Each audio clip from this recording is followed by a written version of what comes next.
Okay, so I've shown you how to hook up two resistors in series. And now, let's say your circuit diagram looks something like this. So you have your two resistors in series, but now you're asked to make two power connections.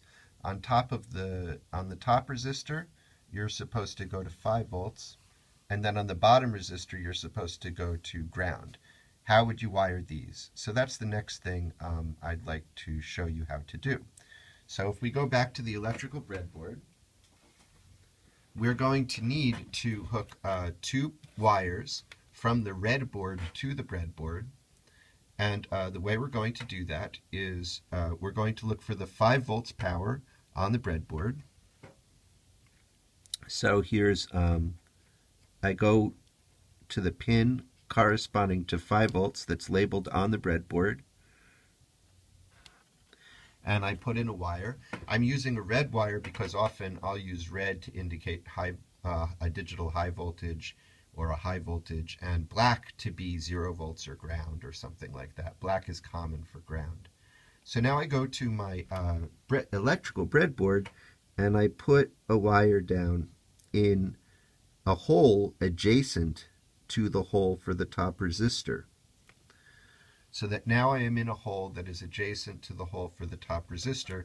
And as we've been saying all along, when you do that, when you go into an adjacent hole, then you form an electrical connection. So now this red wire is electrically connected to one lead of the resistor.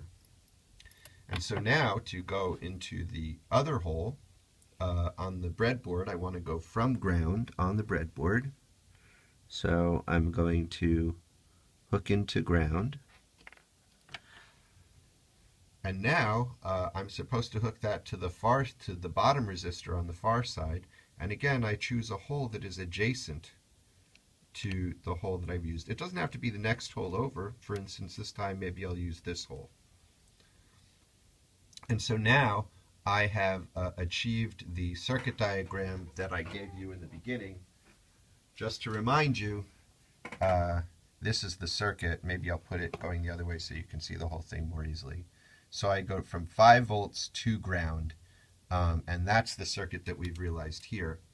Now another way I will often accomplish this, if I'm going to be having a lot of 5 volts and a lot of grounds, for example, I might take this ground connection and instead move this black wire to the minus bus.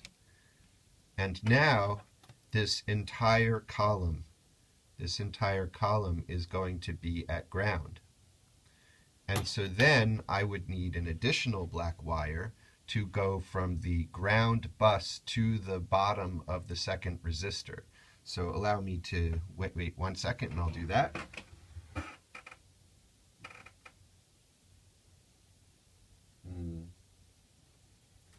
I don't have another black wire handy, but I'll just use a blue wire. You should take the time to use a black wire. So now I'll go from my bus, from the minus bus, which is hooked to ground on the RedBoard, and I will connect that to the bottom of the second resistor.